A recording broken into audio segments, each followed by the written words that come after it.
Magandang araw sa inyo lahat.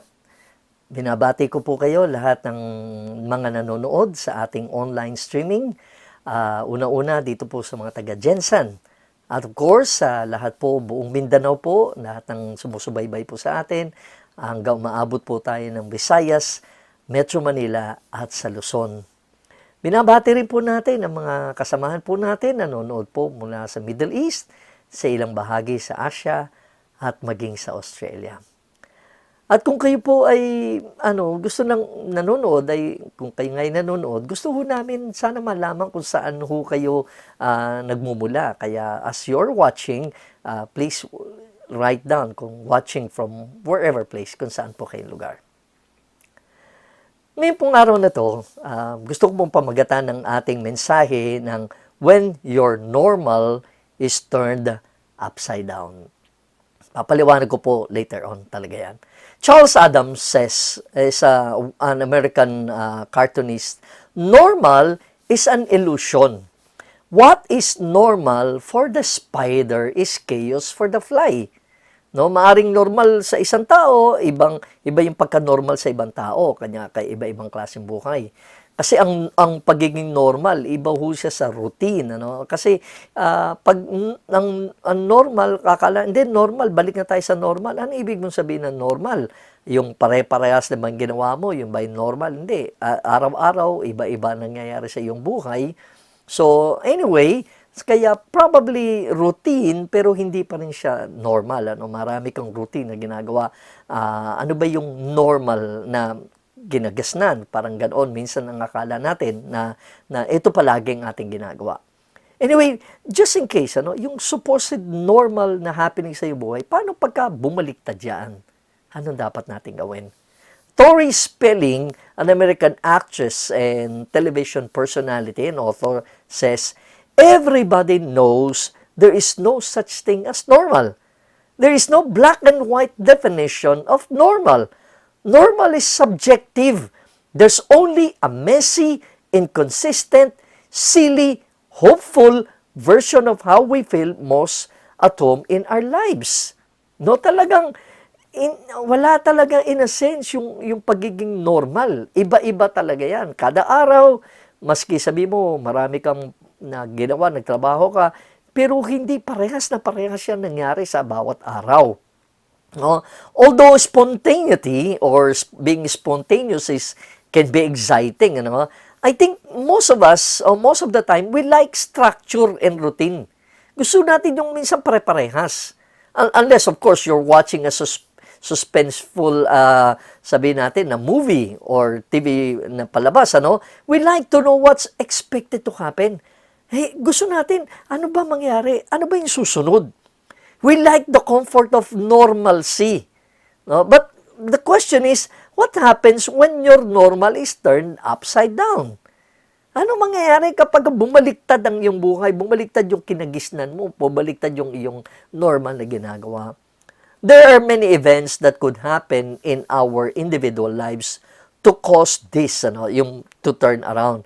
But yung current na nangyayari po sa atin, which is COVID-19, we are dealing with one that has overturned all our lives.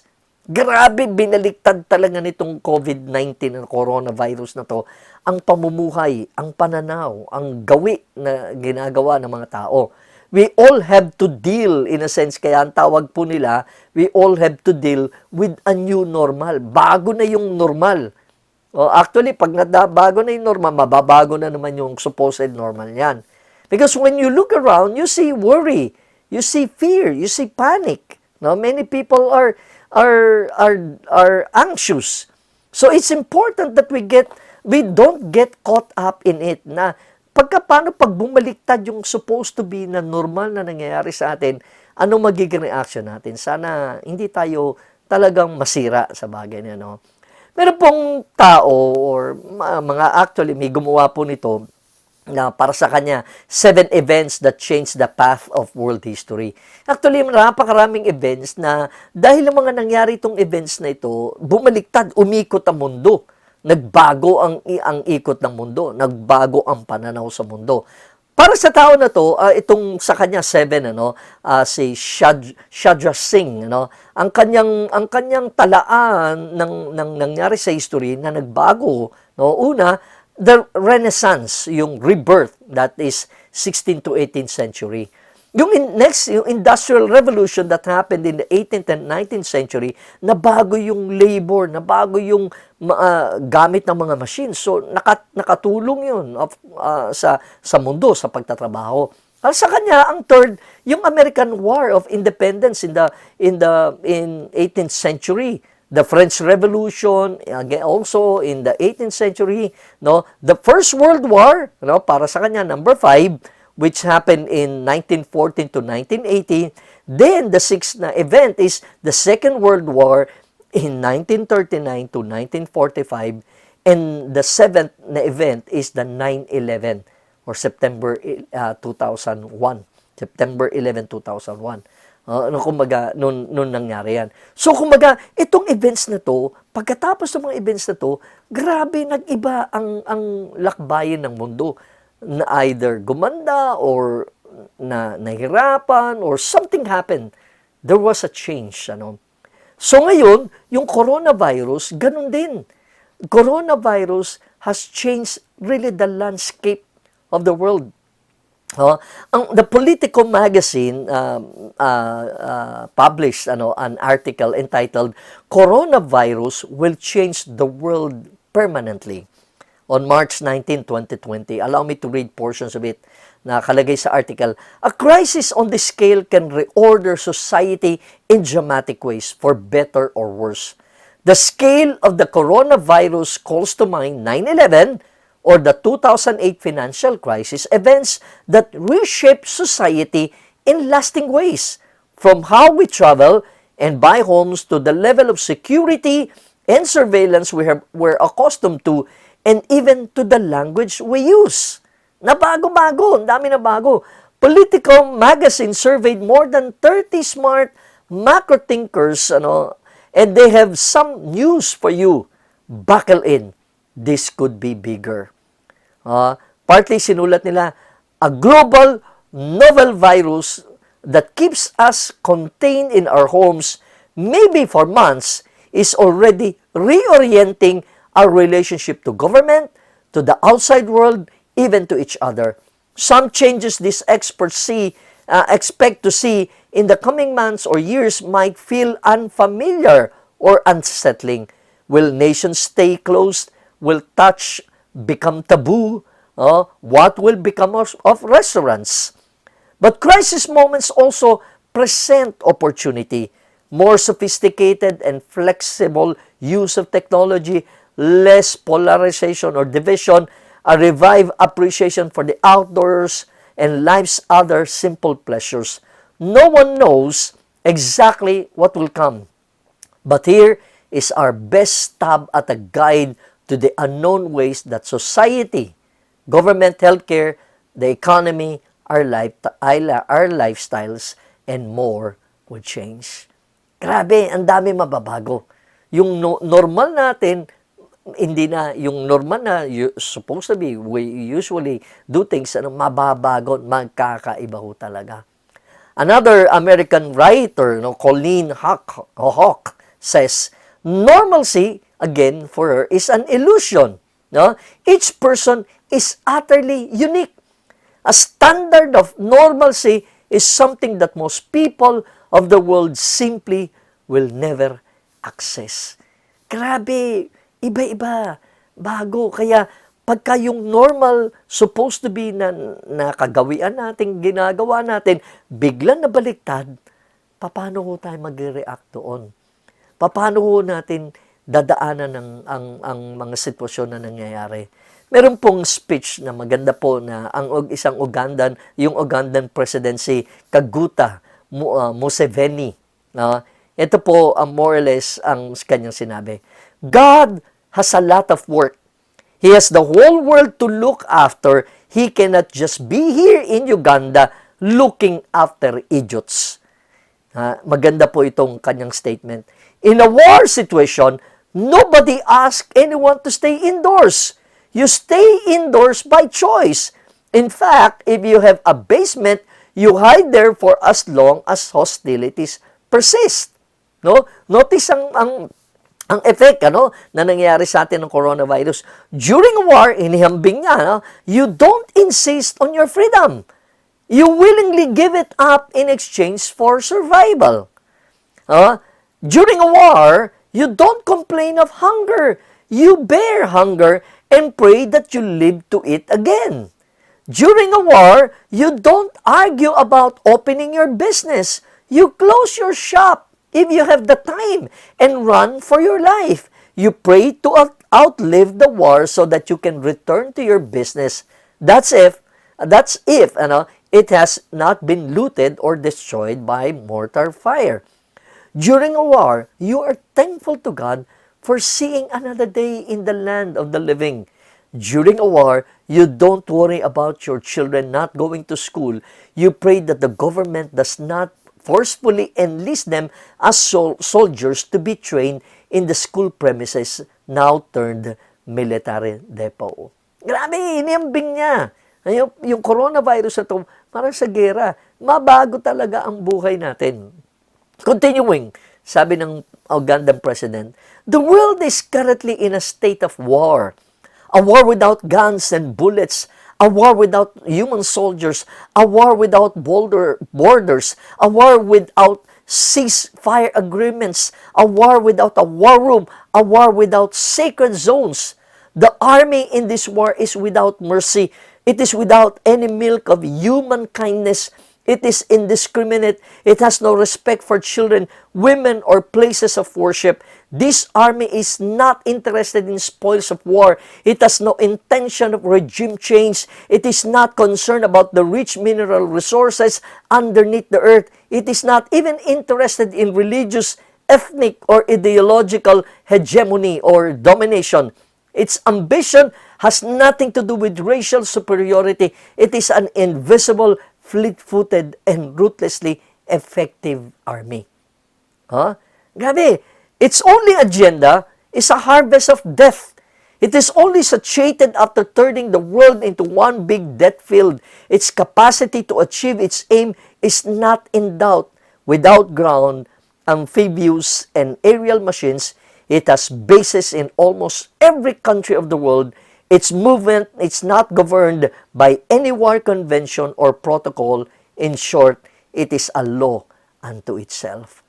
Thankfully, buti naman, meron naman siyang pananaw na doon sa war na to na sinasabi niya, COVID war. This army has a weakness and it can be defeated. It only requires our collective action, discipline, and forbearance. COVID-19 cannot survive social and physical distancing. It only thrives when you confront it. It loves to be confronted. It capitulates in the face of collective social and physical distancing. It bows before good personal hygiene. It is helpless when you take your destiny in your own hands by keeping them sanitized as often as possible. This is not a time to cry about bread and butter like spoiled children. After all, the Holy Book tells us that man shall not live by bread alone. Let's obey and follow the instructions of the authorities. Let's flatten the COVID-19. Let's exercise patience. Let's be our brother's keeper. In no time, we shall regain our freedom, enterprise, and socializing. Grabe ang ginawa ng COVID-19. Grabe ang coronavirus. Binaliktad ang mundo, binaliktad yung normal na gawi na usually ginagawa natin. Jasper Forde, a British novelist, says, "Tell me, has anything odd happened to you recently?" Nagtanong sa kanya, "What do you mean odd?"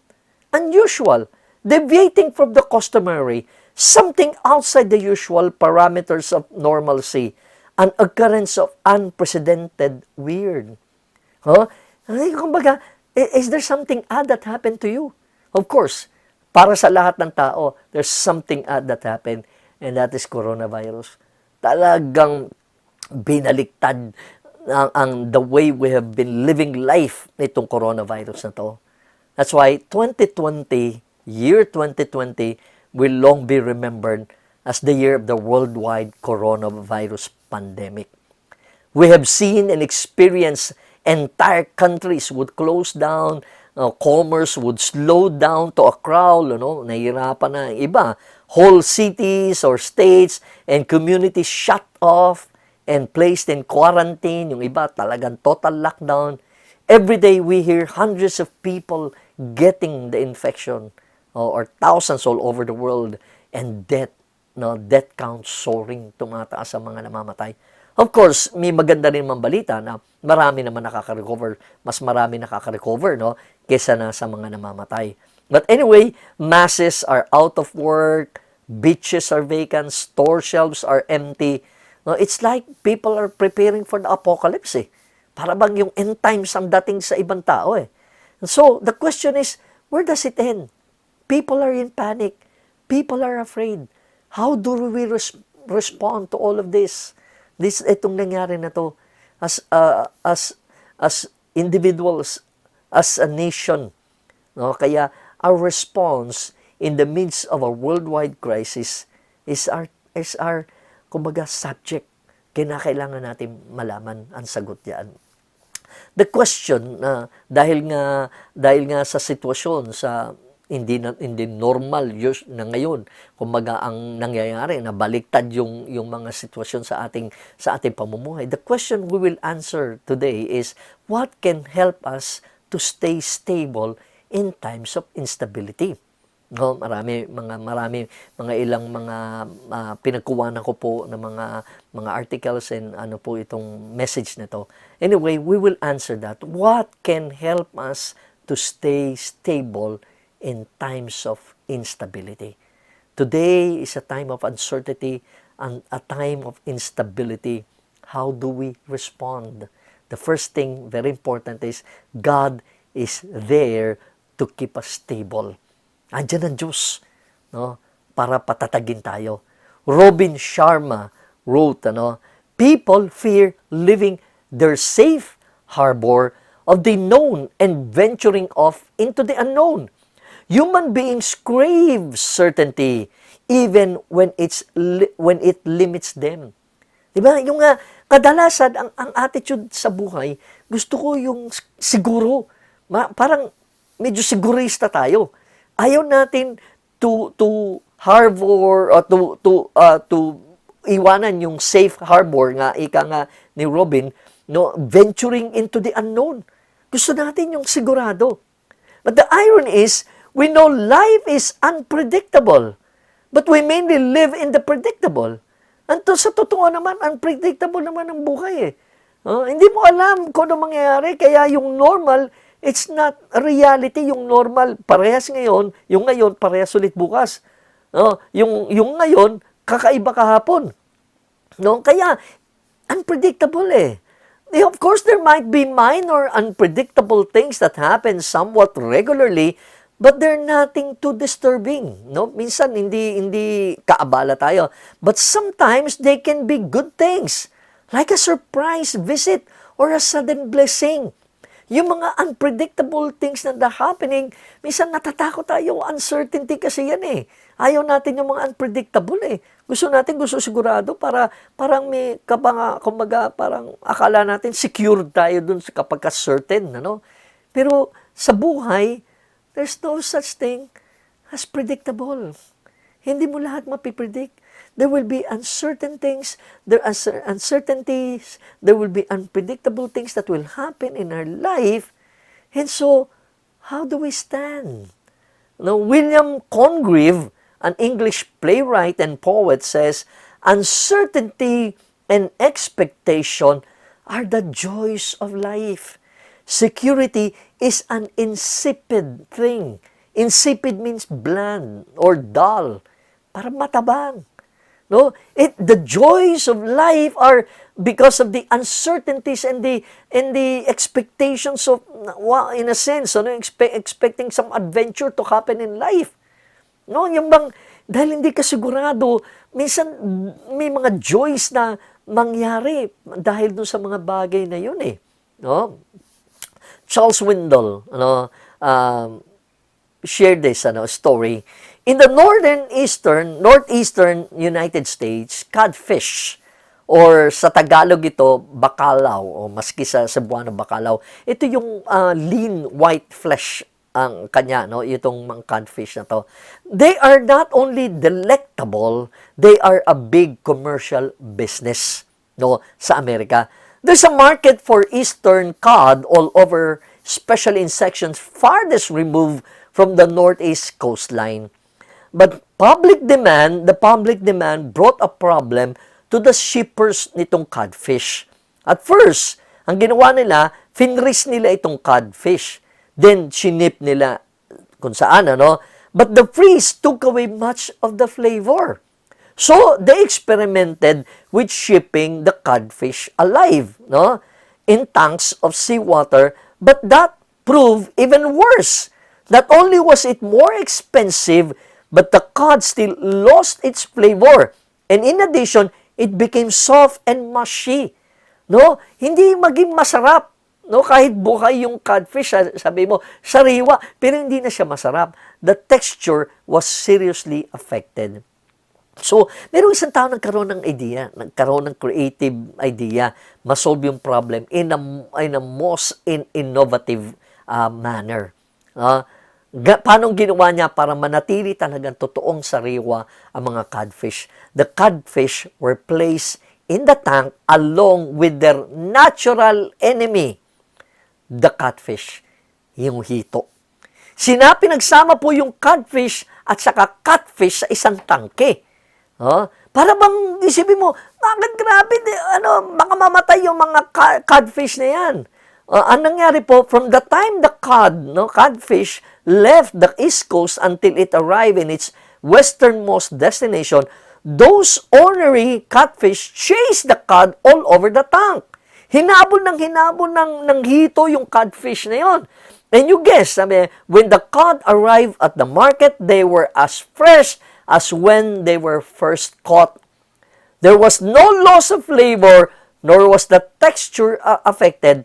If anything, it was better than before. Yun yung mga unexpected, unpredictable.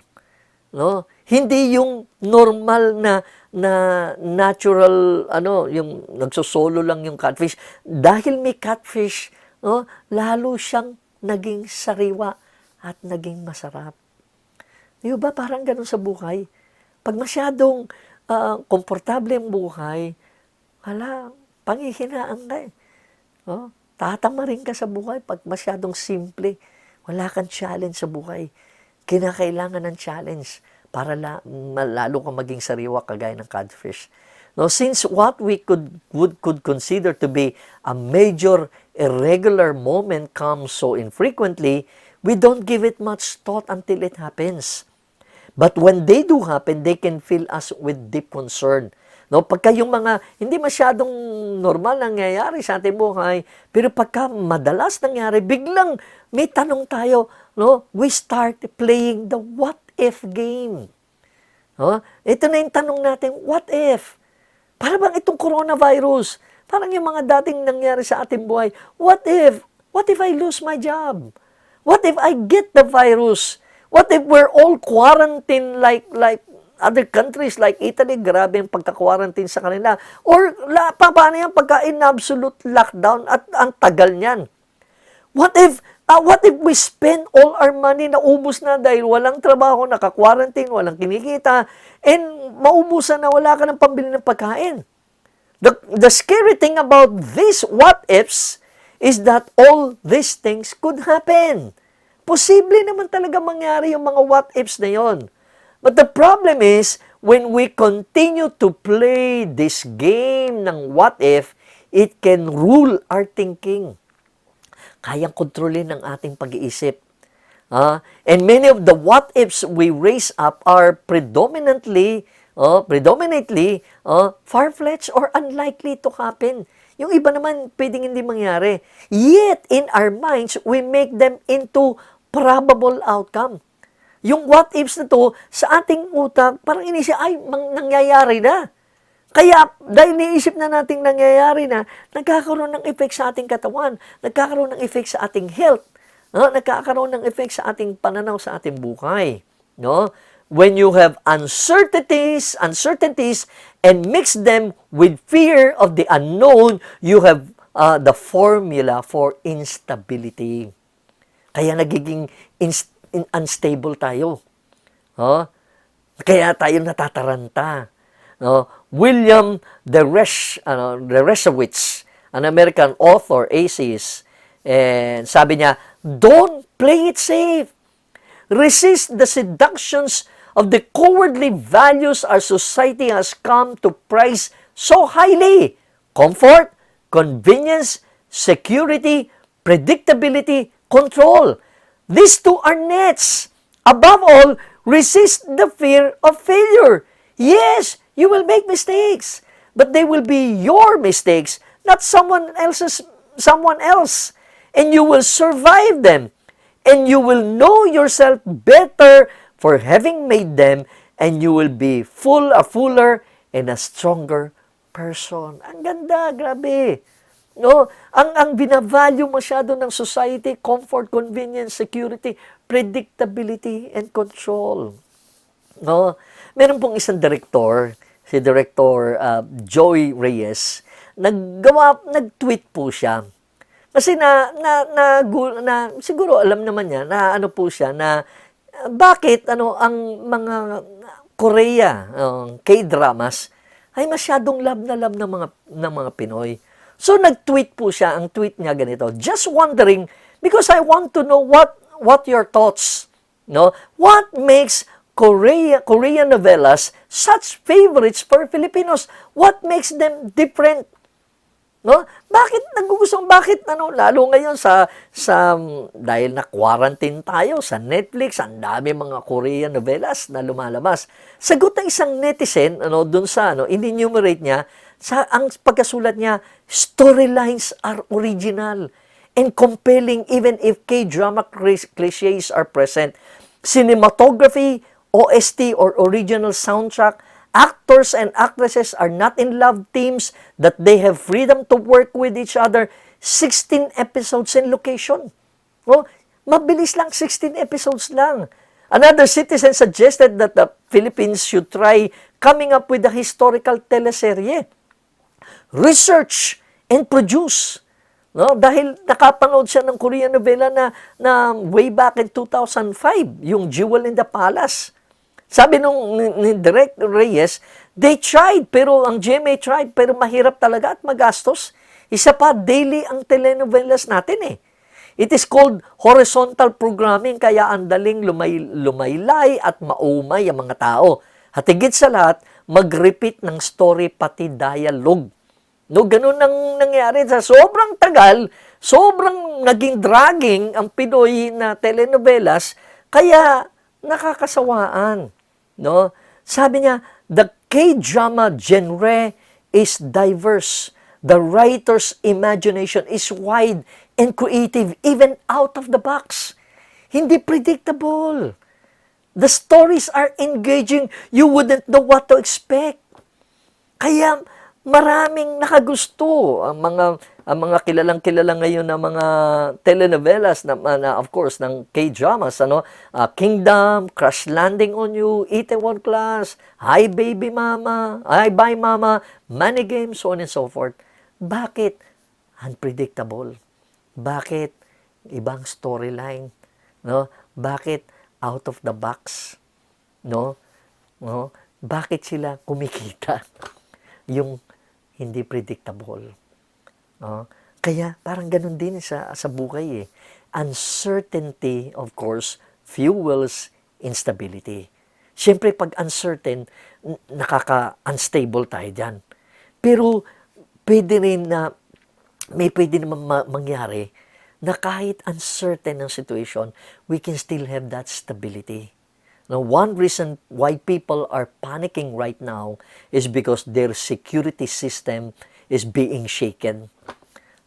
If kung ibabase ko ang aking security ng aking trabaho or ng aking bank account, ang aking security nasa sa aking account or aking trabaho, magpapanik talaga ako pag may mga pagbabago. If I'm used to something being predictable for a while, at then nagkaroon ng pagbabago, ma-overwhelm talaga ako. Nakasanayan ko na yun eh. Predictable na yun eh. Simon Sinek, the British-born American author, motivational speaker, ganda ng pagkasabi niya, always plan for the fact that no plan ever goes according to plan. Ang galing, It's a play on words, pero I hope you will be able to understand, Always, maglagi ka magplano, dahil walang plano na nagaganap according sa plano. Ang ganda ng pagkasabi niya. Kahit gaano ka nagplano, kahit gaano ka nag-prepare, minsan, hindi nangyayari lahat. Maganda po dapat prepared tayo. Dapat talaga naghahanda tayo. Dapat siyempre pinag-aaralan natin. Pero minsan, kahit anong handa natin, merong mga unpredictable. Kaya nga unpredictable may mga nangyayari. Kaya kumbaga, kaya para sa atin, para bang our rock has crumbled, yung security blanket ko napunit. I thought I was secured, and I'm not, but I'm not. And it's devastating, What am I going to do? Where am I going to turn to for help? The answer is, the Lord is there to help us be stable. Ang ganda ng Psalm 20, verse 7 and 8, in the English Standard Version. Some trust in chariots and some in horses, but we trust in the name of the Lord our God. They collapse and fall, but we rise and stand upright. Now, whatever we trust in outside of the Lord is insecure. Only the Lord is secure.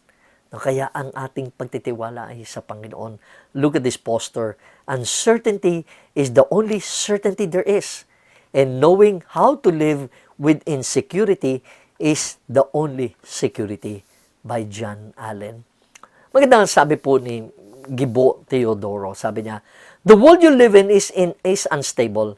It changes, it shifts. And nothing in life is under your control. You cannot control relationships. People make mistakes. They can fail you and you get hurt. You cannot control wealth. Storing money is not a badge of completeness and happiness. Certainty and security are illusory. They only exist when things are going smooth and easy. Until things happen, then you realize you have been looking too much on yourself instead of on looking at God. In the midst of uncertainty, you will be reminded God is in control. Security in God is not an option. It is all there is. For when everything fades, He remains. God is the one who is stable. So although itong sitwasyon na to, it's so feeling uneasy tayo sa COVID-19 na to, paano tayo magiging stable? Number one, dito, in understanding that God is the one, kumbaga, ang Diyos ang ating sasandalan. Una, kailangan maintindihan natin, we know this too shall pass. We can be stable kasi alam natin, lilipas din ito.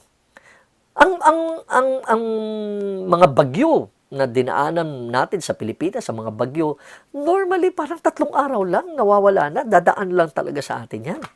Wala akong bagyo na tumagal ng 1 taon. And so this new normal we're experiencing is temporary. So we can look forward to one day na alam natin, yung in anticipation, itong new norm na to, magiging old past na rin. So talagang mababago ho lahat. Hindi ho nagtatagal lahat ng ito. So we can look forward to a day na matatapos din ito. We just don't know exactly how long. Ursula Le Guin says, an American author, the only thing that makes life possible is permanent, intolerable uncertainty, not knowing what comes next. Daniel Gilbert made this story, a psychologist. He said, that Americans are smiling less and worrying more than they were a year ago. That happiness is down and sadness is up, that we are getting less sleep and smoking more cigarettes, that depression is on the rise. The real problem, sabi niya, is not financial. It is not that people don't have enough money. It is that people don't know what's going to happen.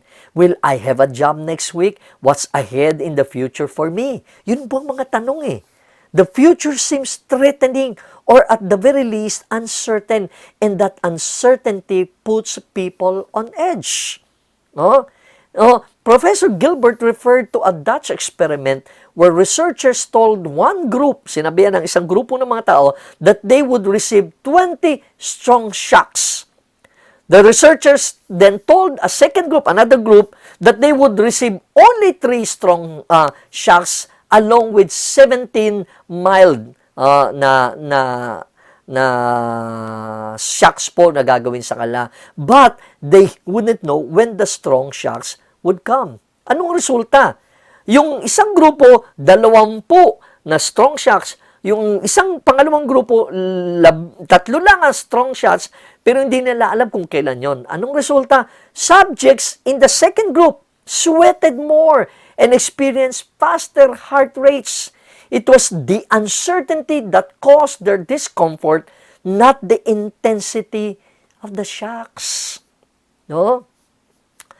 Yun po yung nangyari. Oh.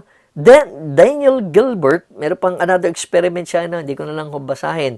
An uncertain future leaves us stranded in an unhappy present with nothing to do but wait. Our national gloom is real enough, but it isn't a matter of insufficient funds. It is a matter of insufficient certainty. No? Kaya talaga naman may uncertainties eh.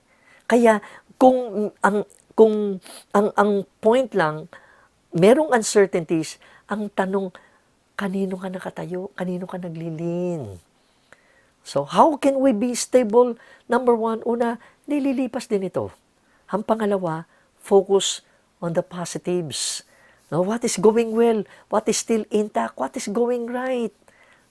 Yun ang pag-isipan pa natin. Meron pa rin maganda nangyayari. Meron pa rin maayos. For example, as a church, I could be preoccupied with not being able to meet. Or I could rejoice that we still have an opportunity to meet. In a sense, hindi lang nga magkakasama, we still have an opportunity to listen. At sa amin nga, mas okay nga ngayon nangyari dahil thank God for the internet, mas marami nga nakakapakinig sa akin kaysa normally nakikinig sa akin na Sunday. So, di ba maganda? No? We could focus on the fact that we are all cooped up in the house, or we could focus on the fact that we have each other. Na parang gumanda ang mga relasyon dahil nagsama-sama. Mas lalong maraming time for each other. Look at this. If we consume ourselves with what's wrong, we won't see what's right. Pag puro negatibo, hindi mo makita ang tama. No? And we should remember that it can always be worse, of course, but this virus have pero wala namang ang mortality rate ng virus na to mababa naman. Marami pa rin nakaka-recover. Now this is not going to be a permanent factor. No? Yes, we still have food to eat, we still have shelter. Buhay pa naman tayo. Of course, this could change tomorrow, but we don't project that things will get worse. Yes, may namang bago, pero wag nating expectin lang yung worst. No? Think of something na ma-focus natin on what is God is doing. Yung kabutihan na ginagawa ng Panginoon in the midst of it, God remains a constant in our lives. No, that we still have the peace, we can still have joy, and stability can be a constant presence in our lives. Yes, look at this, uncertainty fuels instability, but knowing God is there keeps us stable. No, Bernard Beckett, a New Zealand writer of fiction, wrote, human spirit is the ability to face the uncertainty of the future with curiosity and optimism. It is the belief that problems can be solved, differences resolved. It is a type of confidence. It is fragile. It can be blackened by fear and superstition. But it can be solved. No? We're looking forward that the vaccine, it may take a while, but it can be solved. Itong coronavirus na to. No? Look at this poster. History will remember when the world, when the world stopped, and the flight stayed on the ground, and the cars parked in the street, and the trains didn't run. History will remember when the schools closed and the children stayed indoors and the medical staff walked towards the fire and they didn't run.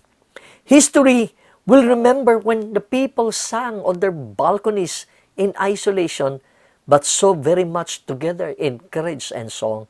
History will remember when the people fought for their old and the weak, protected the vulnerable by doing nothing at all. History will remember when the virus left, the houses opened, the people came out and hugged and kissed and started again, kinder before, by Donna Asworth. No? No, mababago. May pagbabago, but we can still be stable in God. No? Bernard Brillstein wrote, an American film and television producer, sabi niya, in a world where celebrity equals talent and where make-believe is called reality, it is most important to have real love, truth, and stability in your life. That's why during the time of instability, God is there to stabilize us. He will use Himself, He will use His Word, He will use people in these difficult times so that we can face life.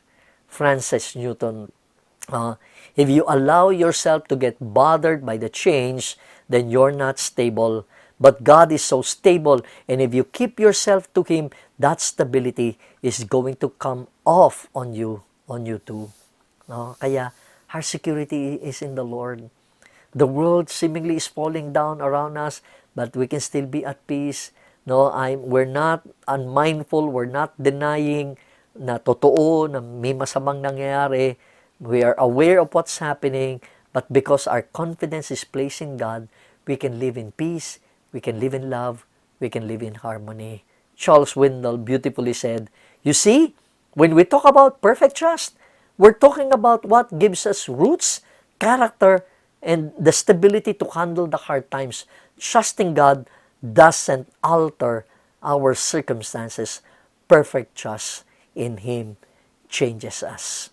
On December 2001, the Leaning Tower of Pisa was finally reopened to the public after having been closed for almost a dozen years.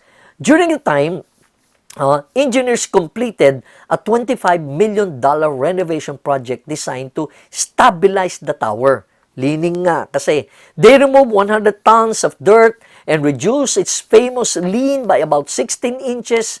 Why was this necessary? Because the tower has been tilting further and further away from vertical for hundreds of years, to the point that the top of the 185-foot tower was 17 feet further south than the bottom, and Italian authorities were concerned that if nothing was done, it would soon collapse. What was the problem? Bad design? Poor workmanship? An inferior grade of marble? No. The problem was what was underneath, sa ilalim.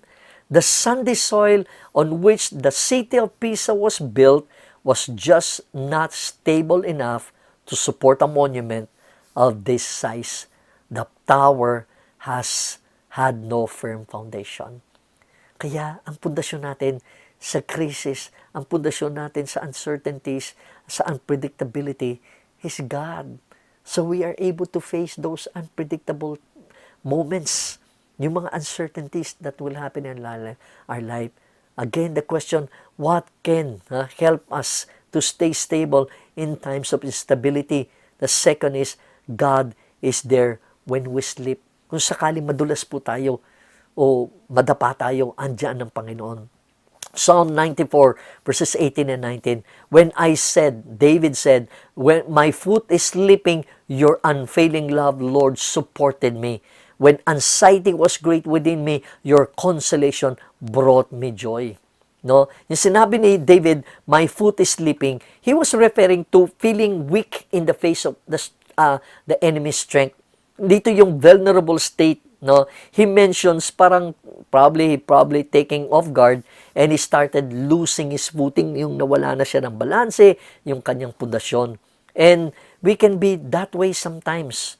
Our enemy, our enemy's power strikes us out of nowhere, and we lose balance, we lose our stability. No, parang kagaya si David. Pero hindi lang na-lose ni David yung footing niya, na-anxious din siya. No? He was a guy who nakapaglaban ito sa bears and lions para pagtanggol ang kanyang tupa. This is the guy who faced a giant named Goliath. No? He is a king, he is a warrior, but he had been anxious din siya. Ano po gusto ipakita rin nun? Gusto ipakita doon, that sometimes the best of us can fall prey to anxiety. Pwede po tayo ma-anxious. Huwag lang tayong tumagal po dun sa anxiety. If we allow our minds to run wild, yung dun sa mga what-ifs, yung projecting the worst scenarios that can happen, anxious thoughts will come in. Anxiety springs from the desire that things should happen as we wish rather than as God wills. Kaya po tayo ma-anxious kasi gusto ko ganito mangyari, tapos hindi ganun na nangyari. Na iba. Kaya nga unstable unpredictable. Iba nangyari, dahil yun ang pinipilit natin mangyari, na-anxious tuloy tayo. No? Kagaya ni David, na-anxious tayo. Again, Charles Spurgeon naman, on the other hand, says, anxiety does not empty tomorrow of its sorrows, but only empties today of its strength.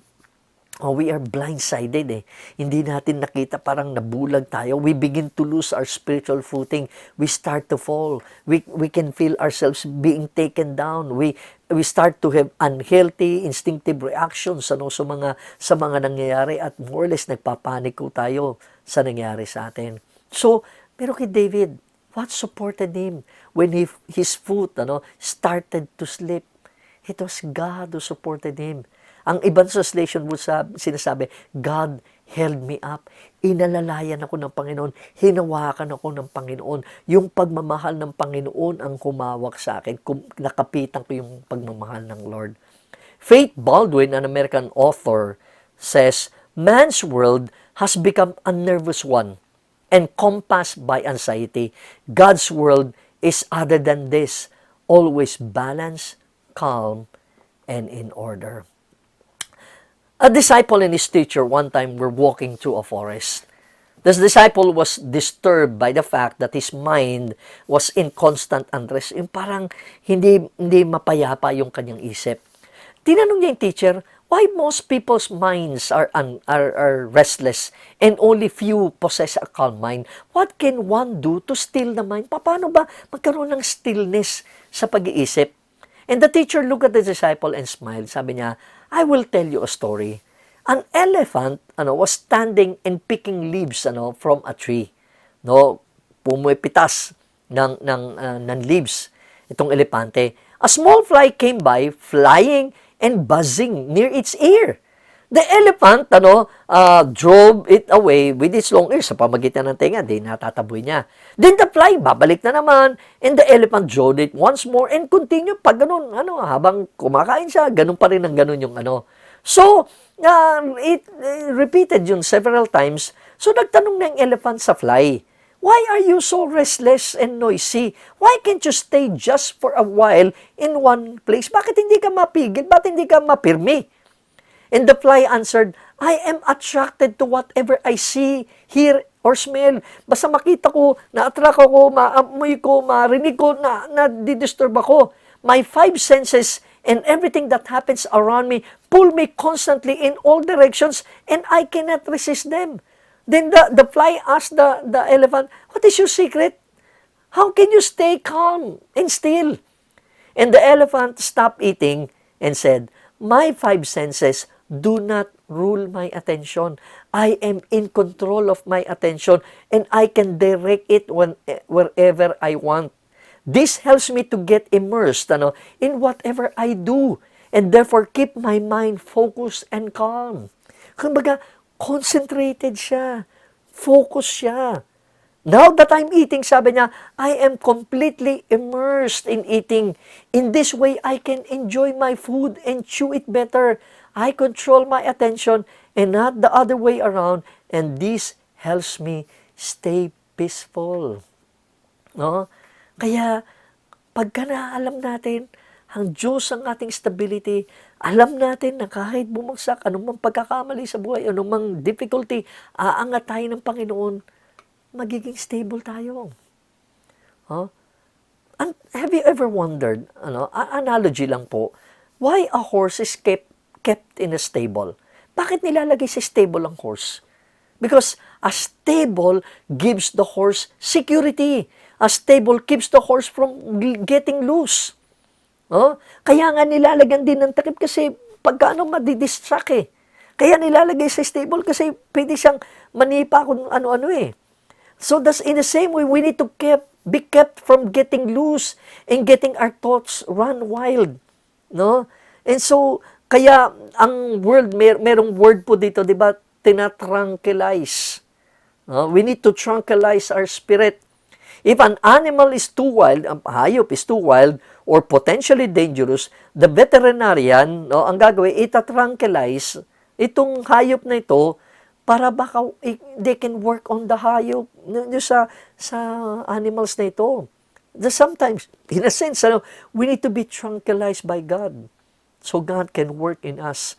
James Allen, the British philosophical writer, says, the more tranquil a man becomes, the greater is his success, his influence, his power for good.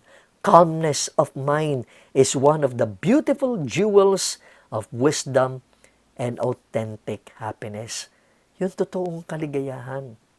O sabihin natin, hindi happiness, kundi joy. Frank Viola wrote an article.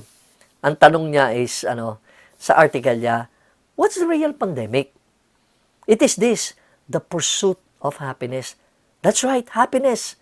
But Frank, sabi na, are you saying we should be unhappy? No, but seeking happiness is a fool's errand. It is fleeting and overall, it's a myth. Let me explain. Last year, I bought an electric guitar, my first and last. The goal, I wanted to learn how to play the mind-bending solo of Midnight by Jimi Hendrix. A very known artist, guitarist, in the 70s, hippie yan. I've been playing chords since my early 20s on an acoustic guitar, but after plugging in that shiny new black electric guitar into the shiny black amplifier, I was happy. Una, prep to do what? Some sweet finger noddling, I was taught to play Jimmy. But I quickly discovered that I couldn't play 97% of Midnight. Di ko kaya. So, anong result? I was unhappy. After submitting to inevitable defeat, I gave the guitar and amplifier to a friend and he was delighted to help them. So, I was happy again dahil nakapagbigay siya. Right now, sabi niya, many of you are unhappy because you have to stay on lockdown in your homes. Perhaps your finances are drying up. You think, if I could just get out of this house, I'm losing my mind, there might be a homicide in the living room if this continues after another week. I just want to take my girlfriend out to dinner again. I so want to go to the beach with my friends. I miss going to work. Man, those were the days when I could leave the house whenever I wanted. You're unhappy with the whole ordeal. But imagine, the quarantine lives in your city and you're free to travel. So you're happy? Really happy? Until something else sets in. Fear of getting out. Oh, you think, what if that dude rather, in front of me at Walmart sneezes and gives me COVID? What if my waitress comes on my salad and I get COVID, di ba? So, nakalabas ka nga, pero takot ka pa rin. Okay, na-release, tanggal na yung quarantine, pero ilang ka pa rin, no? So, ang problem is the panic. It's the fear. No? So what's my point? Sabi ni Frank Viola, happiness is tied to circumstances and it's really a myth. What we think will make us happy really doesn't. Not for long anyway. There's also no such thing as a human being who is always happy. Strikingly, the Bible never encourages us to seek happiness. Instead, it makes us a lot of noise about joy, and joy is quite different from happiness. What's joy?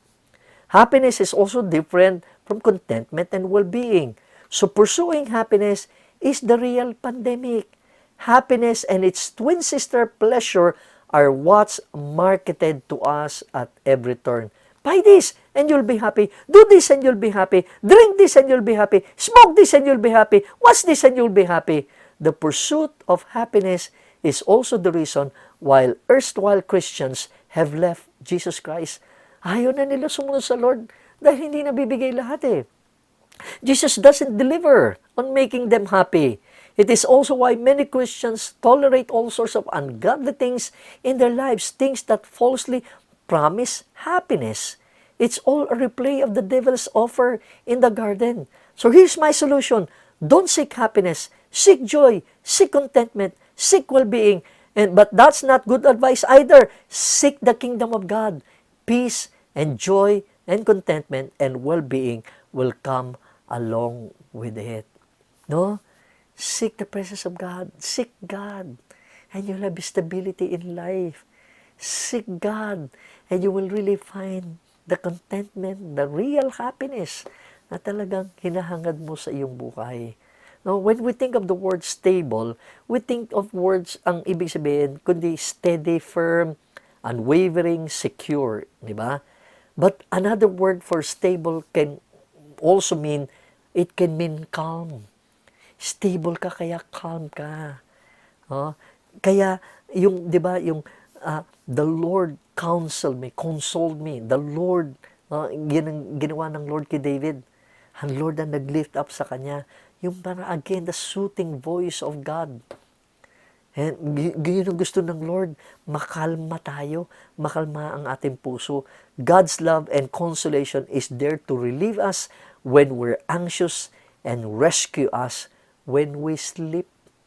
Pagka nadulas tayo, remember the time Jesus went out, imint niya yung kanyang mga disciples in the lake, And una, sa gabi kasi, madaling araw, hindi nila na-realize na si Jesus pala yun.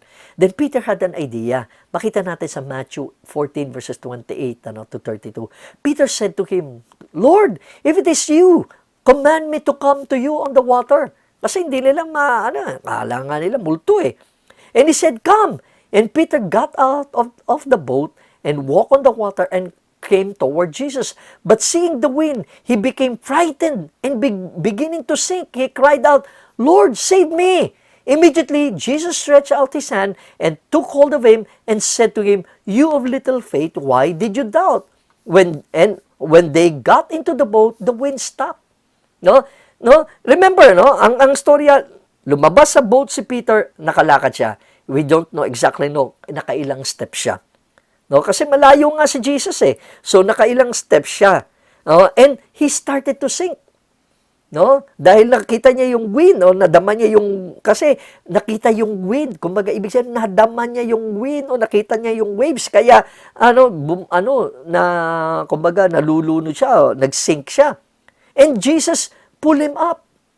Ang parang tanong bakit hindi na lang lumangoy si Peter? Magaling naman siya swimmer, most likely. Diba? Bakit parang lumulbog siya at mukhang malulunod siya, kaya nga tumawag siya. Sabi niya, Lord, save me! And there's another exciting or interesting thing to note, doon sa nangyari dito, papaano nakabalik si Peter sa bangka? Oh, kasi pinul siya eh. Inangat siya ng Lord, di ba? At malayo sila, hindi naman sila malapit masyado sa boat. Pagkataangat ng Lord, maka-step na siya eh. Mga ilang steps siya doon. So, ano nangyari? Ang maganda dito, Jesus once again, most likely, Jesus once again made Peter walk back on the boat. Inangat niya, nung malulunod, nagsising si Peter, nung nagsabing, Lord save me, inangat ni Lord si Peter, tapos lumakad muli sila sa tubig. Most likely, kasi hindi naman malapit yun at nakaangat siya eh. Huh? And then, saka, imagine, di ba, nung nakapasok na sila sa boat, saka huminto yung hangin. O ibig sabihin, nung time na yun, it's pretty scary. Probably pa rin kay Peter habang naglalakad siya. Pero kasama naman niya si Jesus eh. No? Ando doon ang Panginoon. And so that would probably make his heart stable. No? Our current situation may feel, yung sitwasyon nangyari sa atin, para bang ang lakas ng hangin nagbublow. Ang waves nagka-crash sa atin. Para binabagyo tayo, binabagyo ang pananampalataya natin o tinetest ang ating pananampalataya. Yes, God will be there. No, kumbaga, para bang nagtatanong tayo, Lord, nandiyan ka pa ba? Ang sabi mo naman sa akin, come, and God will allow us to walk through the difficulties in life. No, B.C. Forbes, or Bertie Charles Forbes, siya yung founder ng Forbes magazine. Sabi niya, he who has faith has an inward reservoir of courage, hope, confidence, calmness, and assuring trust that all will come out well, even though to the world it may appear to come out most badly. That's why, when we take our eyes off the Lord, and put it back on the wind and the waves, we sink. When we put our eyes on our shaky job, when we focus on empty store shelves, when we panic, when we begin to panic kapag nagdidwindle na yung food supply, talagang para tayong lulubog. Para tayong maapektuhan.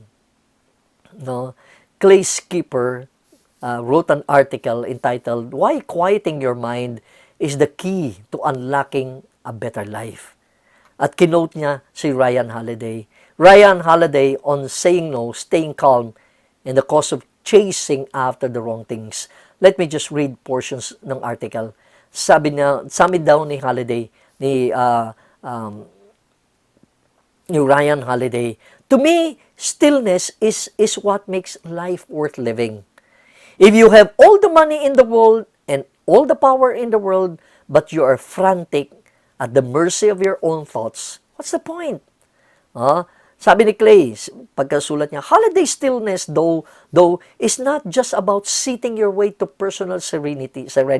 It involves slowing down, sure, but it also about finding confidence. Not to be confused with ego, he cautions, building better routines, knowing when and how to say no, and mercifully sleeping. He draws lessons from Anne Frank and Alcoholics Anonymous, from Winston Churchill and other, even Tiger Woods. Here, he offers some sage advice on slowing down. Nung kinwestiyon siya ni Clay, you're on a book tour right now, you run a business, you speak around the country, how have you found a semblance of stability or stillness juggling all that? Sa dami ng ginagawa mo, paano ka nagkakaroon ng stillness?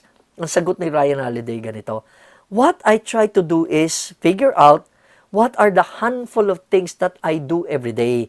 Having these touchstones that you return to is really important. I try to take a long walk, journal, write, do some sort of physical activity, and have family time every day.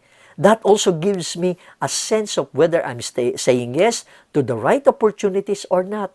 Let's say I start agreeing to too many consulting opportunities or speaking opportunities, and now I don't have time to write. I am going to notice that I have a really clear idea of what kind of day I want my life to be built around. Too many days in a row of me not having that is evidence that I'm going away from success rather toward success.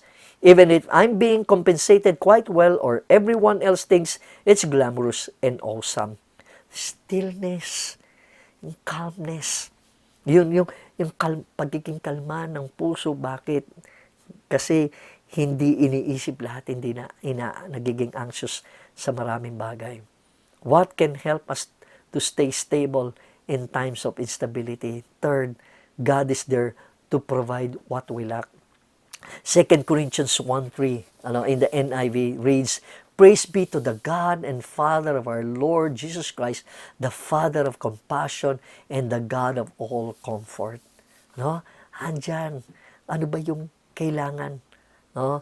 Para bang, yung iba kasi nagagalit sa Diyos dahil they vent their rage against God dahil sa mga nangyari sa buhay. Parang, totoo ba, compassionate ang Lord? Bakit parang hindi na-meet ang lahat ng expectations ko? Parang hindi nasunod yung parang pinagpe-pray ko.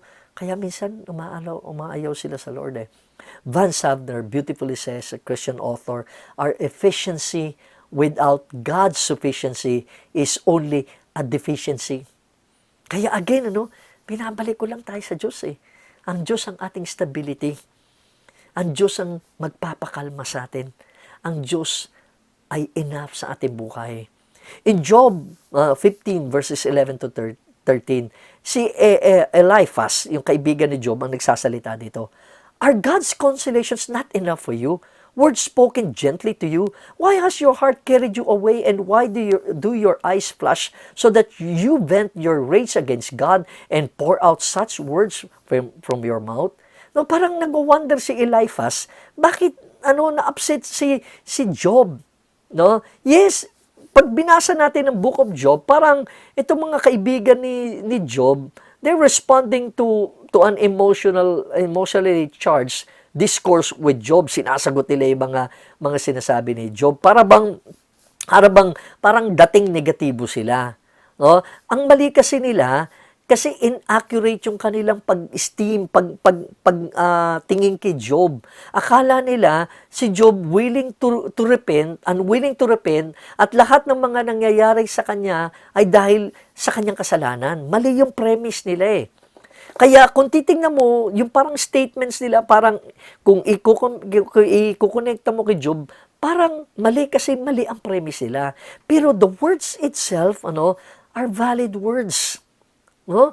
Para bang kung titingnan mo yung words ni Eliphaz, kay Job, sabi niya, hindi ba sufficient ang Lord sa iyo? Hindi ba enough ang Panginoon sa iyo?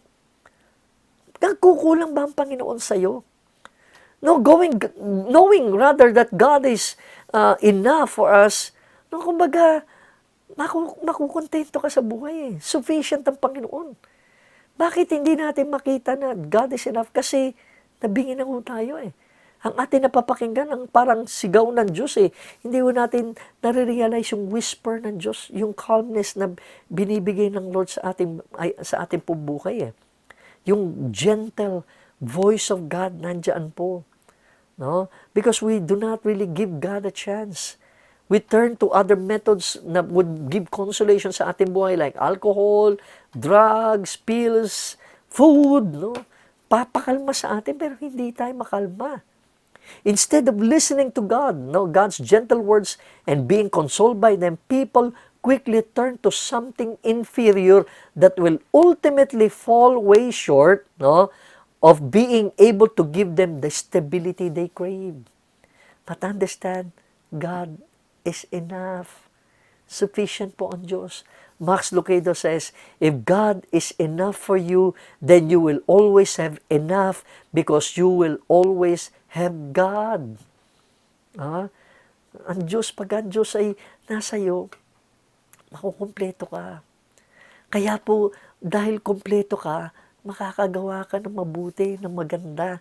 Dahil ang Diyos ang nag-aano sa iyo, makakaisip ka po. Meron po mga Pinoy ng mga pathologies, nakakatawa po.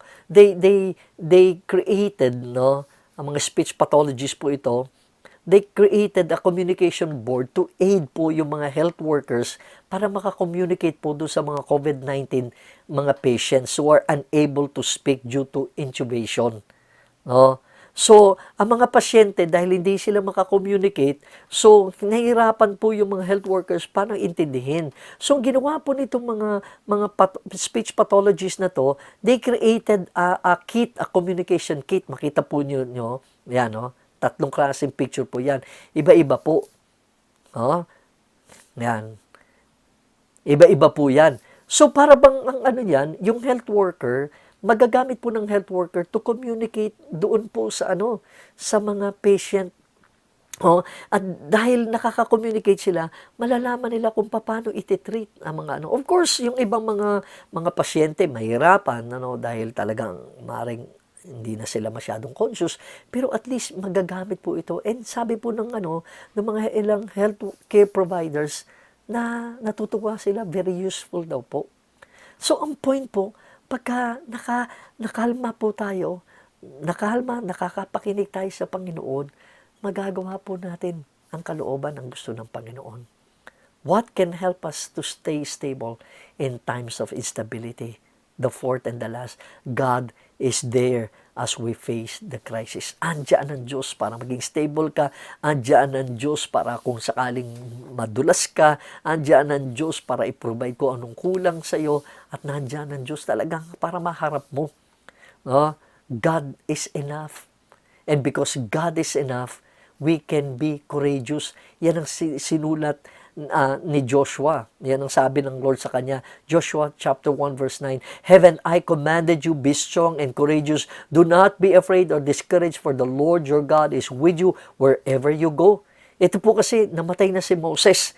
At si Joshua na yung maglilid. Natatakot po siya sa milyon na mga alam niya, nakasama niya sa 40 years in the desert, ng mga reklamador, complainers, and so on and so forth, mga rebelde. So alam po niya yung harapin niya. Kaya natakot po itong si Joshua to lead this nation. No? Pero inano siya, sabi ng ano, di ba, kinuman kita, maging matapang ka, be strong. No? Trust me. No? Ang iyong kalakasan ay nasa akin. No? Ang problema ko, sometimes, hindi natin pagkatiwalaan ng Lord eh. Why should we be strong and of courage? Should we trust God? Of course. No? But we supposedly trust in a lot of things. Huh? We trust, minsan, yung promises ng mabibigay ng bangko. We trust on what the government makes. Minsan maganda, nakakatuwa, may pangakong gobyerno, pero hindi lahat nagagawa.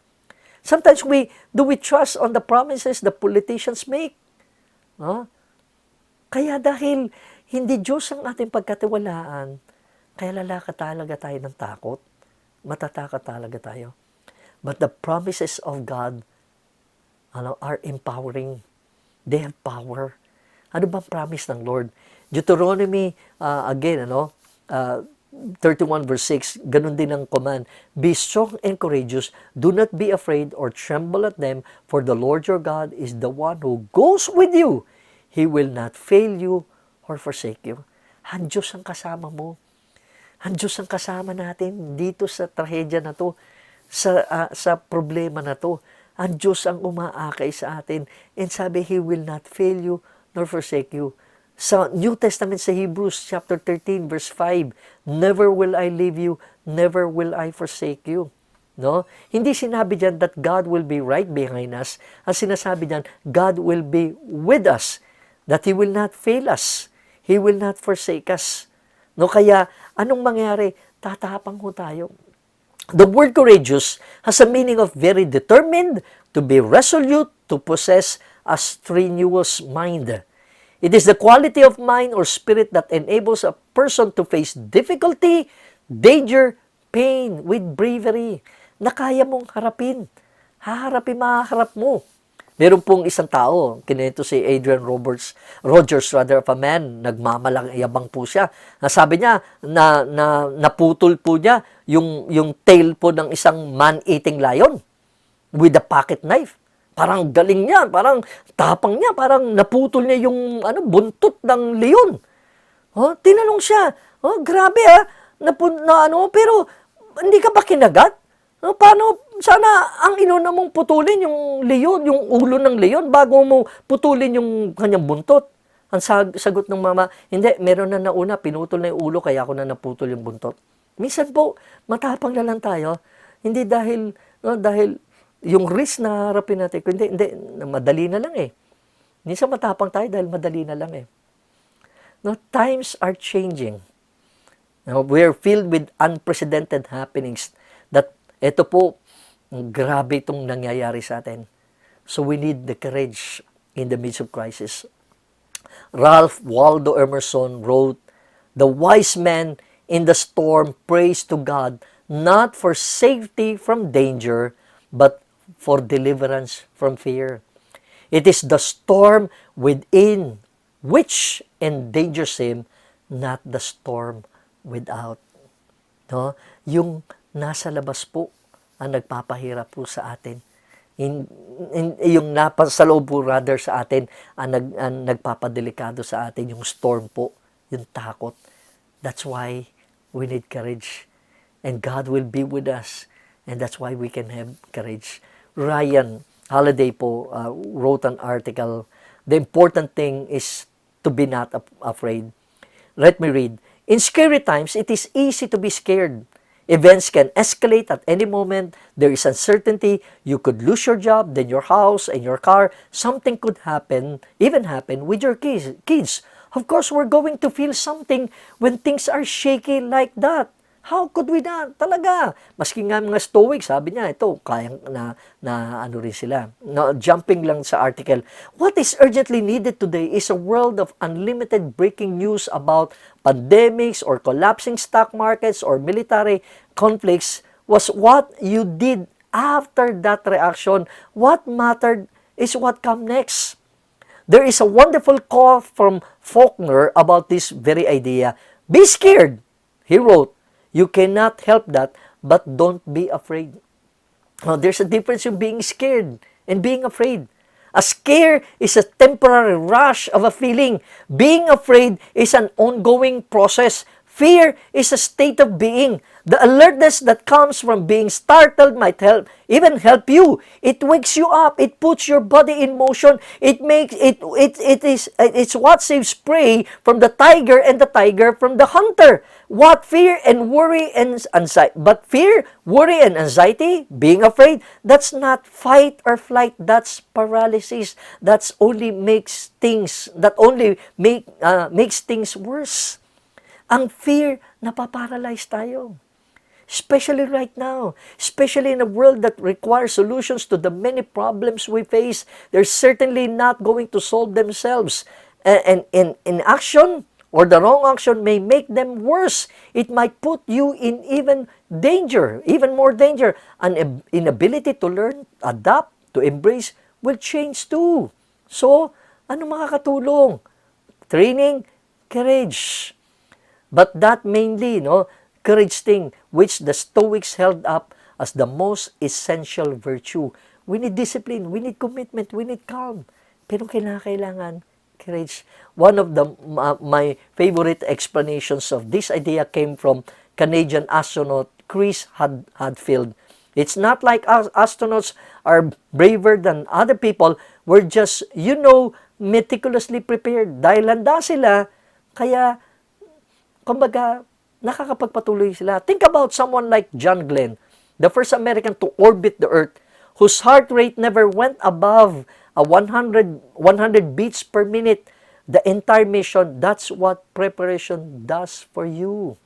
No? Kaya, dahil handa ka,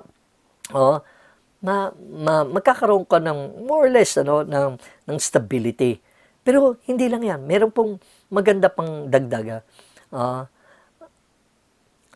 After the stock market crash in October 1929, America faced a horrendous economic crisis that lasted 10 years. Banks failed, investors were wiped out, unemployment was some 20%. Herbert Hoover, who's only been in office barely 6 months when the market collapsed, tried and failed repeatedly for the next 3.5 years to stem the tide. Franklin Delano Roosevelt, who succeeded him, would have never denied that things were dangerous and that this was scary. Of course it was. He was scared. How could he not be not? No? Yet what he counseled the people in his now legendary first inaugural address in 1933 was that fear was a choice. It was the real enemy to be fought because it would only make the situation worse.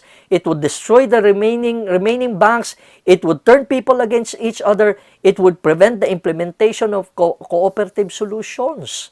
Kaya sinasabi niya, oo, totoong fear. Natakot, scared din siya. Pero don't allow fear to rule and control. Kaya itong pandemic ngayon na face natin, coronavirus pandemic, kinakailangan natin malampasan. Kailangan huwag tayong padala ng takot. Yes, it's scary. Yes, we need to be careful. Hindi pwedeng parang magbaliwala tayo, hindi tayo mag-ingat, no? Yes, importante yung mga bagay na yun. Pero we need courage. We need courage in the Lord. No, otherwise, hindi tayo makakalampas sa sitwasyon na to. Continuing po sa article ni Ryan Holiday, Marcus Aurelius himself faced a deadly dangerous pandemic. His people were panicked. His doctors were baffled. His staff and his advisors were conflicted. His economy plunged. The plague spanned 15 years of his reign with a mortality rate of between 2 to 3%. Marcus could have been scared. Would have been scared. How could he not have been? But he didn't let that rattle him. He didn't freeze. He didn't relinquish the ability to lead. He got to work. Sinulat niya, don't let your imagination be crushed by life as a whole. Don't try to picture everything bad that could possibly happen. Stick with the situation at hand and ask, why is this so unbearable? Why can't I endure it? You'll be embarrassed to answer. The crisis could have crippled him, but instead he stood up. He not only endured it, but he was a hero. He saved lives. He prevented panic from turning the battle into a rout. It's courage. Because we can face yung situation po natin na itong nangyayari po sa atin. Kaya kung ano man po, let's not give in to fear. Wag tayo mag-give in sa fear sa situation na to sa nangyayari sa atin. Let's have the courage of God. That's why, how do we face this? We face this by Scripture. Let's continue to read. Let's fill ourselves with ma-motivate po tayo na Scripture, mabigay po ng wisdom, makapagbigay po ng comfort. Let's defeat this crisis by prayer. Let's defeat this crisis by believing God, that God is all-powerful, that God always keeps His promises, that God will always be with us, that in the midst of this crisis and facing the future, we can have courage. Mary Brainerd, a director, executive officer of Health Partners, sinulat niya, I'd rather walk with God in the darkness of crisis than go alone in the world's light. I'd rather walk with God, with Him by faith, than walk alone by sight. Let me end. Isang bata po, umiiyak po siya. But Dad, I want my ball. Sabi ng tatay, yes, you can have your ball, but you have to go downstairs and get it yourself. Di lalong umiyak yung bata. Kasi yung playroom po ng bata, ni Tony, ang pangalan ng bata, ando doon po sa basement. Doon po lahat ng stuffed toys, mga toys niya, animal toys niya. So, na-love ni Tony, 4-year-old siya. Madalas siyang nandoon, kaya lang, natatakot siyang bumaba kasi madilim pababa, papunta sa basement. And so, it would take a while bago niya ma-switch po yung light. And so, sabi ng tatay, Tony, you know what's in the playroom? Everything is in there. The same in the dark as is in the light. But Dad, I'm scared of the dark. Okay, sabi ng tatay, I'll stay at the top of the stairs so you can hear my voice, while you go down. How's that sound? Medyo nangiti na si Tony. So, he got up, bravely started down the stairs, then partway down into the darkness, sabi ng tatay, I heard him hesitate. Dad, he called out, yes, Tony. Nothing, sabi na. Then seconds later, na-switch on na niya yung light. And Tony was so happy at nakuha na niya yung basketball, yung ball na hinahanap niya. Sabi ng writer, simply knowing his father was nearby gave him the courage to face and overcome his fear of the darkness. God will give you courage to face and overcome your crisis and fears of the darkness. Oh, ganun po. Ganun po nagagawa ng sa atin, ng Panginoon sa atin. Yes, uncertain times, unpredictable times, unstable times, but we can be stable. We can rest in God. We can be calm. No, kaya tandaan ho natin to be stable sa instability po na situation po natin in the unpredictable times, uncertain times, how we can be stable knowing that God is there. So we can be stable. That even though we may sleep, matalisod man tayo, madulas man tayo, God will pick us up. That we can know that God will be with us, is just so close. He is enough for us. And God will give us the courage, God, that we can go on. No? Sasamahan po tayo ng Panginoon. Kaya po, yun po ang lakas ng loob natin to go through all these crises. Ang dami pong uncertainty, nakakatakot, it's scary of what's gonna happen next, how long will it last, we don't know, uncertain po yan, but we have a God. We have a God that can help us face courageously the crisis, we can overcome, and the darkness, and the fear of darkness na hinaharap po natin. Let's pray. Panginoon, salamat sa iyong katapatan sa aming buhay, O Lord God. Thank you, Lord God, that in the midst of darkness, uncertainties, instabilities, O Lord God, insecurities, we can have you. You are with us. Your promise, O Lord God, has power that you will never leave us nor forsake us. Panginoon, maraming scary moments in our lives. At itong coronavirus na to, O Lord God, has been, O Lord God, so scary for us. Natatakot na, Lord, ma-infect. Natatakot, O Lord God, lumabas. Natatakot, O Lord God, na Panginoon, kung anong mangyayari, mawala ng trabaho, maubos ang pagkain. Sobrang daming pwedeng pumasok sa aming pag-iisip, O Lord God, that can cause us anxieties, O Lord God, and worries about the future, O Lord God. Salamat, O Lord, that we can take console, O Lord God, in your presence. Ang consolation po namin ay andyan ka at iaangat mo po kami, hindi mo kami pababayaan. Hindi mo kami tatalikuran, O Lord God. You are just with us. In your mere presence, O Lord God, your soothing voice, your whisper, Lord God, is just enough for us to calm our hearts, that we can face, O Lord God, the tragedies, the crisis that we're facing now, O Lord God. Or tulungan mo lang, pagkatiwalaan ka namin. Tulungan mo lang, O Lord God, na umasa kami sa iyo. Tulungan mo ka lang, O Lord God, ikaw ang aming pundasyon, ang strength ng aming buhay.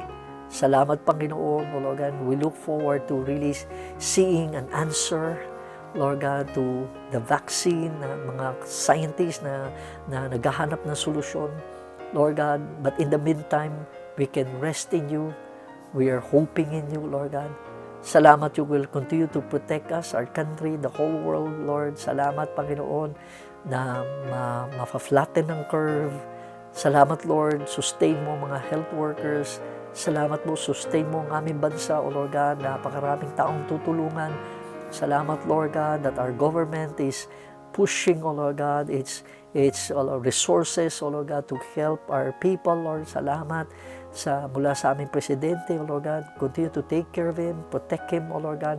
Sa mga mayors, O Lord, governors, O Lord God, na nagtatrabaho, O Lord God, na para, O Lord God, makontain, O Lord God. Salamat sa mga taong patuloy na susunod, O Lord, sa quarantine, O Lord God. Salamat that we can just, Lord God, rest and trust, O Lord God, this situation to our government, O Lord God, as, O Lord God, you are giving them wisdom on paano mag-decide sa mga dapat gawin, O Lord God. Maraming salamat, O Lord God. makakapanatili ang aming kapayapaan sa iyo, O Lord God, dahil ang panghahawakan namin ay nandiyan ka sa aming tabi. Salamat po, Panginoon, maging, O Lord God, ang aming ikapo, ang tithes and offerings that we can still give, we can still share, we can still, O Lord God, help out, Lord God, the people, O Lord God, na mga nangailangan. Salamat na magagamit mo kami in one way or another, that we can, in the calmness of our hearts, Lord God, in the stability of our walk with you, Lord God, we can hear from you, and you can guide us, O Lord God, to what we need to do. Salamat, Panginoon. Muli pupurihin ka namin, sasabayin ka namin, at itong aming panalangin sa ngalan ni Jesus. Amen. Amen. Salamat po sa inyong pagsubaybay at gusto lang po namin na sundan niyo kami, follow us in our Facebook page and like us sa mga sa amin po mga pinopost para po nakakakonekta po kami sa inyo. Magandang araw po sa inyo lahat. Pagpalain kayo ng Panginoon at samahan kayo ng Lord sa buong linggo na ito.